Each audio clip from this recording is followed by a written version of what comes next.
السلام علیکم 49 نیوز کے ساتھ میں ہوں عامر تقی۔ ناظرین، پورے عالم اسلام میں رمضان المبارک کا آخری جمعہ یوم القدس کے نام سے منایا جاتا ہے۔ پاکستان میں دنیا بھر میں جتنے بھی رہنے والے مسلمان ہیں آج کا دن اس لیے مناتے ہیں کہ جو اسرائیل نے فلسطین پہ ہمارا قبلہ اول ہے وہاں پہ غاصبانہ قبضہ کیا ہے، اس کے خلاف پرزور مذمت کرتے ہیں، اور آج کے دن یہ مطالبہ کرتے ہیں کہ عالمی طاقت اس بات کا نوٹس کریں اور جو مسلمانوں پہ اسرائیل کا غاصبانہ قبضہ ہے اس کو ختم کروایا جائے۔ آج اسی طرح چونے میں بھی انجمن حسینی امام بارگاہ میں بھی احتجاج کیا جا رہا ہے، اور یہاں پر کچھ لوگ موجود ہیں۔ آئیے جانتے ہیں کہ آج کے اس احتجاج کے بارے میں کیا کہتے ہیں۔ جی صاحب کیا اعوذ باللہ من الشیطان الرجیم، بسم اللہ الرحمن الرحیم۔ یہ یوم القدس ایک مکتب فکر کے ساتھ خاص اس کا تعلق نہیں ہے، بلکہ تمام مسلمانان عالم کے اوپر فرض ہے۔ یوم القدس کیا؟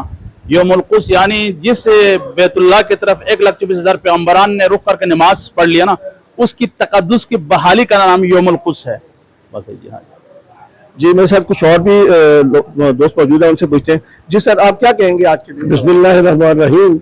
یہ جو یوم القدس ہے یہ صرف اور صرف ایک خاص طور پر جو ہے شیعہ علی جو ہے یہ مناتے ہیں، اور سب مسلمانوں کا فرض ہے یہ وہ بھی سوچے کہ رسول کریم صلی اللہ علیہ وسلم نے اپنی زندگی میں جب قبلہ اول کی طرف آپ نے نماز پڑھی تو مسجد ذو قبلتین اس بات کی شہادت دیتی ہے کہ اس وقت جب جو ہے نا سارے صحابہ پہلے نماز پڑھتے تھے قبلہ اول کی طرف، آج اس قبلہ اول کی آزادی کے لیے ہم بالکل کوشش نہیں کر رہے، یہاں تک کہ ہم نے پچھلے دنوں کی بات ہے ایک بہت وائرل ہوئی چیز، اس میں یہ نظر آ رہا تھا کہ ایک بچی جو ہے وہ رو رو کے پکار رہی ہے، وہ کہہ رہی ہے کہ یہ دیکھو یہ لوگ ہمارے ساتھ کیا ظلم کر رہے ہیں۔ ایک بلڈنگ گرائی گئی ہے اور اس کے بعد اس میں سے جو بچیاں ہیں اور ان پر فوجیوں نے اتنی زیادہ جو ہے وہ ظلم اور بربریت کا وہ کام کیا ہے، ایسا تو کشمیر میں بھی نہیں ہے۔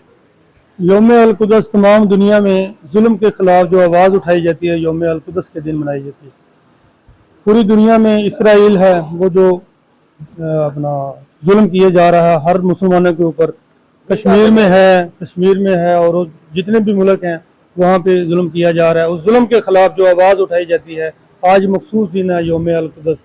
اس دن خاص طور پہ شیعہ قوم یوم القدس مناتی ہے ظلم کے خلاف، تو ہم سب کو اس کے خلاف بآواز بلند کھڑے ہونا چاہیے۔ بالکل، آج کا دن جو ہے مقصد جو ہے وہ قبلہ اول کی آزادی کے لیے احتجاج کرنا اور مطالبہ کرنا ہے کہ ہمیں مسلمانوں کا جو قبلہ اول ہے اس کو آزاد کرنا چاہیے۔ جی سر، آپ کیا کہیں گے؟ میں یہ کہوں گا کہ یوم القدس یہ ہمارا قبلہ اول ہے، اور ہم سب کو مل کر یوم القدس کے حوالے سے اس دن کو منانا چاہیے تمام مسلمانوں کو، اور اس کی آزادی کے لیے ہمیں کوشش کرنی چاہیے۔ جی ناظرین، جیسے کہ آپ نے احتجاج کے شرکاء کی بات سنی، ان کا کہنے کا مقصد ہے کہ آج کا دن منانے کا مقصد یہ ہے کہ جو کئی دہائیوں پہلے اسرائیل نے ہمارے قبلہ اول جہاں پر ہمارے حضور اکرم اور بہت سارے انبیاء کرام نے منہ کر کے نماز پڑھی تھی، اس پہ جو اسرائیل کا غاصبانہ قبضہ ہے اس کو آزاد کروانا ہے، اور آج کے دن یہ بھرپور احتجاج کر رہے ہیں، یہ مطالبہ کر رہے ہیں عالمی طاقتوں سے کہ وہ یہ جو اسرائیل کا غاصبانہ قبضہ ہے اس کو ختم کیا جائے، کیونکہ عالم اسلام فلسطین میں وجود اس طرح تصور کرتے ہیں جیسے کہ قلب میں خنجر کی مانند ہے۔